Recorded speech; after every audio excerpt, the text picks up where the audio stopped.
At 3 o'clock a.m., when the world goes silent and your defenses finally collapse, someone woke up with a thought about you they couldn't control. Not a casual thought, not a passing memory, something heavier, something intrusive, something that refused to leave. And here's the truth. People don't wake up at 3 o'clock a.m. because everything is fine. They wake up because something buried inside them has decided it's done being ignored, and somehow that something led directly to you. Now pause for a second, because this isn't romantic, it's not soft, it's not even safe. This is psychological. This is what happens when the subconscious stops negotiating, and this is where it gets dangerous. Because when someone thinks of you at 3 a.m., it's not really you they're seeing, it's the version of you that lives inside their unconscious mind, distorted, amplified, obsessed over. And most people don't see this. They think attraction is about liking someone. They think longing is about missing someone. They think obsession is about desire. But at 3 o'clock a.m., it's about unresolved tension. It's about emotional residue that never found closure. It's about something you triggered in them that they don't fully understand. And that's exactly why it woke them up. Think about it. During the day, they're distracted. Noise, people, responsibilities. Their conscious mind is in control. But at night, the mask slips, the ego weakens, and the subconscious finally speaks. And what it said last night was simple, brutal, and impossible to ignore. You. But here's the part that should make you uncomfortable. That thought didn't come from peace. It came from conflict. Because if it were simple, they would have slept through the night. If it were harmless, it wouldn't feel this intense. If it were resolved, it wouldn't exist at all. So what does that mean? It means you represent something unfinished in their mind, something emotionally charged, something their psyche keeps circling back to like a wound it can't stop touching. And this is where it gets darker, because Freud understood something most people avoid. The mind doesn't obsess over what it understands. It obsesses over what it represses. So if they're thinking about you at 3 o'clock a.m., it's not because they figured you out, it's because they haven't, not even close. You are to them a question with no answer, a feeling with no label, a memory that refuses to settle into the past. And most people don't see this. They assume being thought about means being wanted, but sometimes being thought about means being psychologically unresolved. It means you've become a symbol inside their mind. Not just a person, but a trigger, a mirror, a reflection of something deeper they don't want to face. And here's where it starts to twist, because the more they try to ignore it, the stronger it becomes. Repression doesn't eliminate emotion, it intensifies it, it buries it alive. And buried things don't stay quiet. They grow, they distort, they come back at 3 o'clock a.m. louder than ever. So when they woke up thinking about you, it wasn't random, it wasn't light, it wasn't optional. It was inevitable, because something about you bypassed their logic and went straight into their unconscious, and now they can't escape it. But here's the truth most people can't handle. It's not always about love. Sometimes you represent something they lost, or something they fear, or worse, something they see in themselves but refuse to accept. And this is where it gets dangerous, because when a person can't understand why they're drawn to you, they don't move away. They move closer, not out of clarity but out of compulsion. And compulsion doesn't ask for permission. It doesn't care about timing. It doesn't care about consequences. It only cares about one thing. Relief. Relief from the tension you created inside them. But here's the paradox. You are both the cause of that tension, and the only thing that seems like it can resolve it, and that creates a loop. A psychological loop. The kind that doesn't fade with time. The kind that deepens. Because every time they try to suppress the thought of you, their mind tightens around it even more. And at 3 o'clock a.m., when they have nothing left to distract themselves with, that loop snaps back into focus, stronger, sharper, more demanding. And suddenly, you're not just a thought anymore. You're a presence, an emotional weight sitting on their chest, a question echoing in their mind. Why them? And they don't have an answer. That's what keeps them awake. That's what makes this different, because if they understood it, they could control it. But they don't. And lack of understanding creates obsession, because the human mind hates uncertainty more than pain. So it keeps returning to the same place, trying to solve what it cannot solve. Trying to define what refuses to be defined. Trying to understand you. And here's the part that should disturb you the most. They're not just thinking about who you are. They're imagining what you mean. And meaning is far more dangerous than reality. Because meaning can be shaped, distorted, romanticized, feared, obsessed over.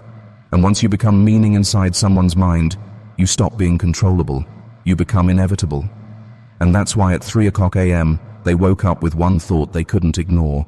Not because they wanted to, but because something inside them refused to let go. And the worst part, they still don't understand why. And until they do, that thought isn't going anywhere. It's only getting stronger. So the real question isn't why are they thinking about you. The real question is, what did you awaken in them that refuses to go back to sleep? That question didn't disappear when the sun came up. It hid. It slipped beneath their awareness like a shadow that knows exactly when to stay quiet. But here's the truth. What hides is never gone. It's waiting. And what they felt at 3 o'clock a.m. didn't dissolve. It compressed. It folded itself into their behavior, into the way they hesitate before opening a message, into the strange pauses when your name crosses their mind for no clear reason. And most people don't see this. They think control means silence. They think if they're not reaching out, not reacting, not speaking, then whatever they felt must be fading. But repression is not silence. Repression is pressure. And pressure doesn't disappear, it builds. So now, instead of waking them up, you start appearing in subtler ways. A flash of your face and someone else's expression. A sentence that sounds like something you would say. A moment where they almost text you, then stop, then feel something tighten in their chest. And this is where it gets dangerous, because now the conflict has split. Part of them wants distance, but another part is pulling them back toward you with a force they don't understand. Freud called this the tension between the conscious and the unconscious. But it feels far more personal than theory. It feels like losing control of your own mind, because consciously they might tell themselves it's nothing, it's over, it doesn't matter. But underneath that, their unconscious is whispering something entirely different. This isn't finished. And when those two voices collide, it doesn't create clarity, it creates obsession. But here's the twist that most people never realize. They're not obsessed with you in the way they think. They're obsessed with how you made them feel about themselves. And that's far more dangerous, because people can walk away from a person, but they can't easily walk away from a version of themselves they experienced. Think about that. You didn't just enter their life. You altered their internal world. You triggered something. Confidence, fear, desire, vulnerability, power, insecurity, something that disrupted their usual identity, and now they're trying to understand what that says about them, and this is where it gets uncomfortable. Because if you made them feel something they don't normally allow themselves to feel, then you didn't just attract them, you expose them. And exposure creates tension, because the mind immediately asks, is this who I really am? But instead of answering that question, most people avoid it. They suppress it. They pretend it never happened. But here's the truth. The mind doesn't forget experiences that challenge identity. It circles them, studies them, plays them, especially at night when there's nothing left to hide behind. So when they woke up at 3 o'clock a.m. thinking about you, it wasn't just about missing you. It was about confronting a version of themselves they don't fully accept. And this is where it gets darker. Because if that version of themselves feels too intense, too vulnerable, too out of control, then their mind does something subtle but dangerous. It turns you into the problem, not the feeling. It's easier to believe you're confusing. You're complicated. You're the reason this feels unstable.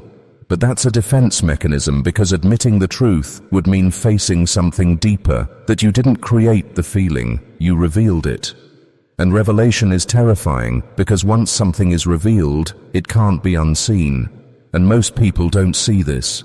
They think distance will solve it. They think ignoring you will calm it down. They think time will erase it. But time doesn't erase unresolved psychological tension. It reshapes it. It mutates it. It turns it into something harder to identify, but stronger to feel. And this is where it becomes unpredictable, because now their behavior won't match their feelings. They might pull away while thinking about you constantly. They might act indifferent while internally replaying every interaction. They might convince themselves they've moved on while their mind keeps dragging them back to you in moments of silence. And this contradiction, this internal split, is exactly what creates emotional instability. Because humans are not built to hold two opposing truths at once. I don't care about them. I can't stop thinking about them. That tension has to resolve.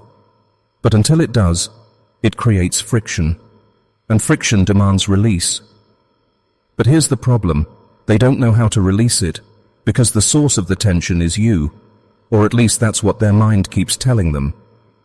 So what do? They analyze you over and over.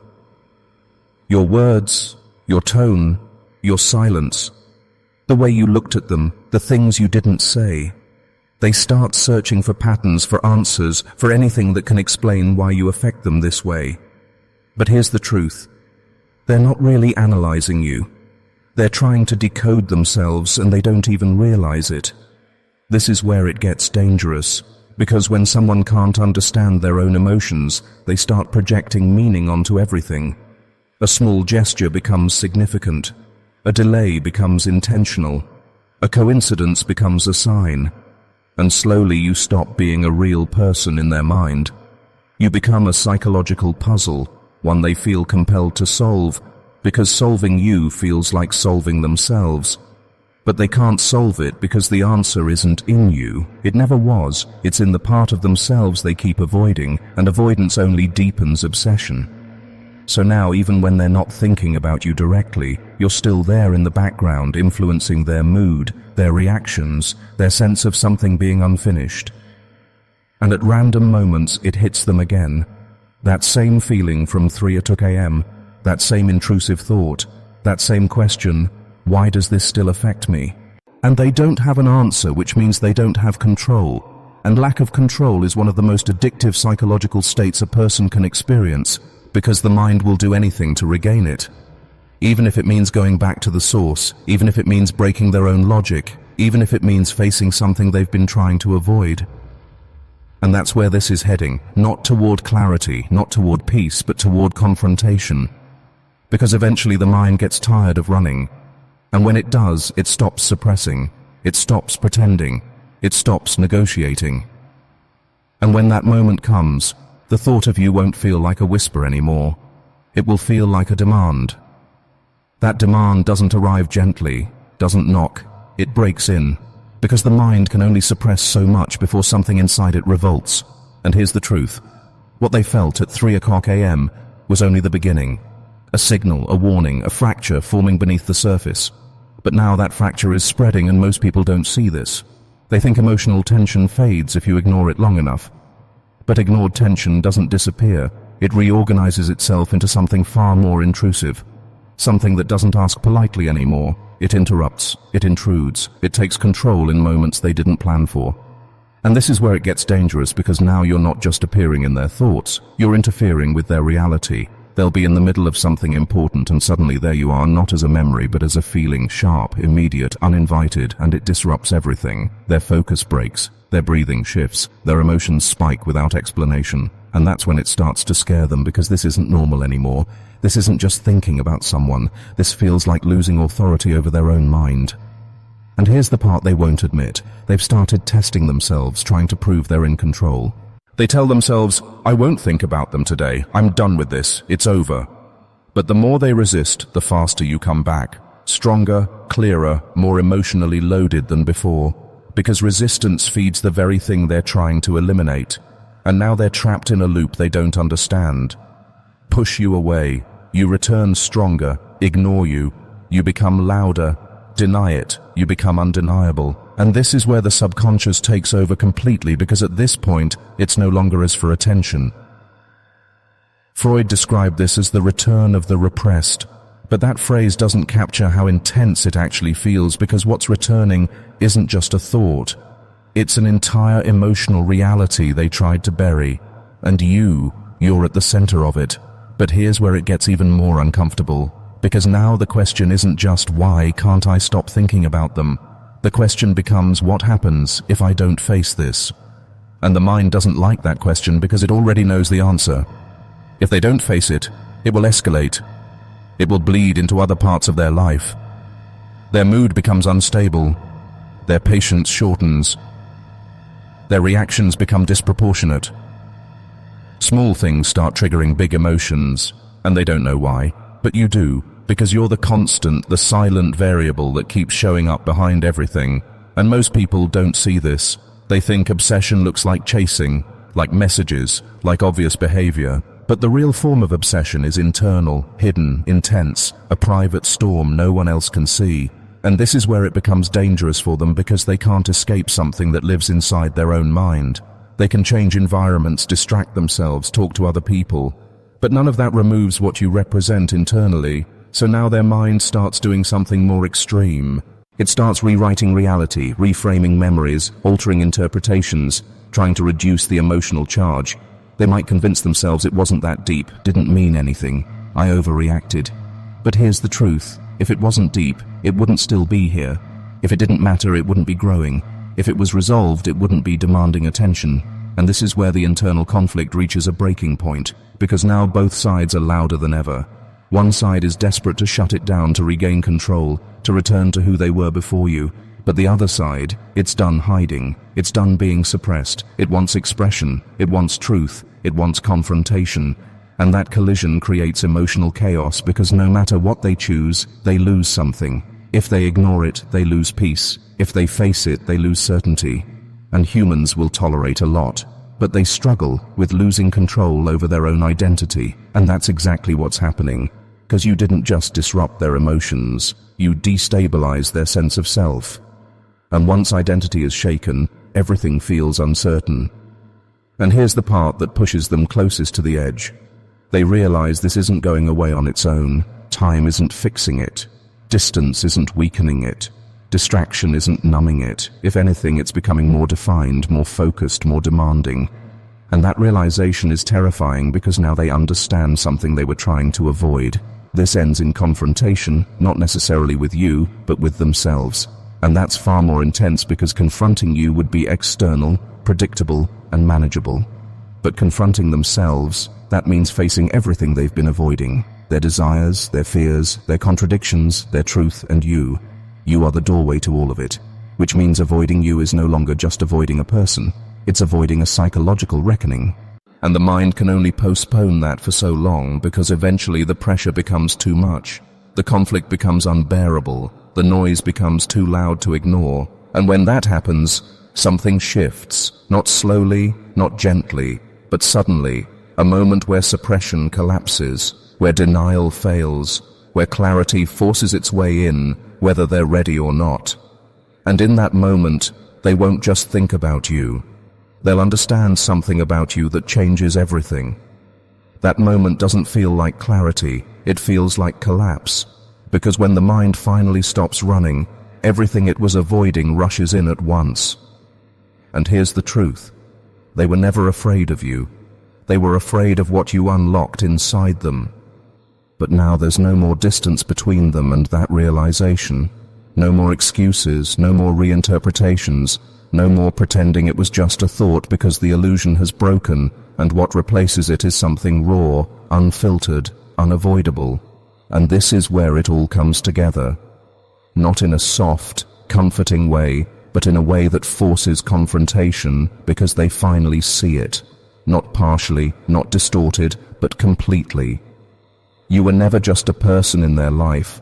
You were a disruption, a psychological event, a crack in the version of themselves they thought was stable. And most people don't see this. They spend their entire lives protecting an identity they've built, carefully, defensively, avoiding anything that might challenge it. But you didn't ask permission. You stepped directly into the parts of them they had locked away. Desire they didn't want to admit, fear they didn't want to feel, vulnerability they swore they didn't have. And once those doors opened, they couldn't close them again. That's why you stayed. Not because of what you did, but because of what you revealed. And this is where it becomes undeniable. They weren't losing control because of you. They were losing control because the version of themselves they relied on was incomplete, and you exposed the missing pieces. But here's the part that changes everything, because now they understand something they couldn't see before. They don't just want you, they need to resolve what you represent. And that's not the same thing. Wanting you is emotional.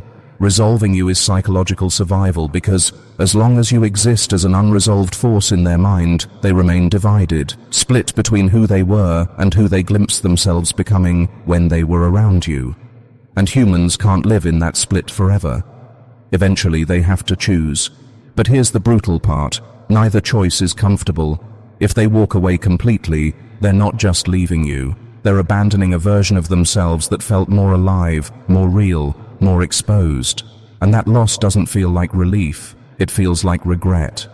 But if they move toward you, they risk something even more terrifying. They risk transformation. Because getting closer to you means facing everything you brought out in them fully, honestly, without defense. And that requires something most people avoid at all costs. Truth. Not surface-level truth, not convenient truth, but the kind of truth that dismantles illusions and rebuilds identity from the ground up. And this is where the final realization hits. Not gently, but with force. They understand that this was never about timing, never about circumstances, never about logic. It was about confrontation, internal confrontation. The kind that rewrites a person from the inside. And you became the trigger for that rewrite. Which means they can't neutralize you, they can't reduce you, they can't forget you in the way they hoped. Because forgetting you would mean forgetting what they discovered about themselves. And that's something the mind refuses to do. Because once truth is seen, it becomes permanent. And here's the final twist. The one that changes how you see everything. They didn't wake up at 3 a.m. because they were thinking about you. They woke up because a part of themselves was trying to wake them up. You were just the symbol it used. The language their unconscious chose, the image that carried the weight of everything they had been suppressing. And now that message has been delivered clearly, relentlessly, without escape, which means the question is number longer. Why can't they stop thinking about you? The real question is, what are they going to do now that they understand what you actually mean? Because understanding creates responsibility, and responsibility demands action. Not tomorrow, not eventually, but now. And whatever they choose will define who they become next, because they can't go back to who they were before this. That version of them is gone, collapsed under the weight of awareness. So they stand at a threshold, not between you and distance, but between truth and avoidance. And deep down, they already know which one is real, which one matters, which one won't let them sleep at 3 a.m. anymore. Because once the mind wakes up to itself, there is no going back to sleep. Only forward, only deeper, only into the parts of themselves they spent their entire life trying to avoid. And you were never the destination. You were the door. And now that it's open, they have to decide whether to walk through it or spend the rest of their life haunted by what's on the other side. Because some thoughts don't fade, some feelings don't weaken, some people don't disappear, they transform, they embed, they become part of the architecture of who we are. And you became part of theirs, not gently, not temporarily, but permanently. And that's why at 3 o'clock a.m. it wasn't just a thought they couldn't ignore, it was the truth.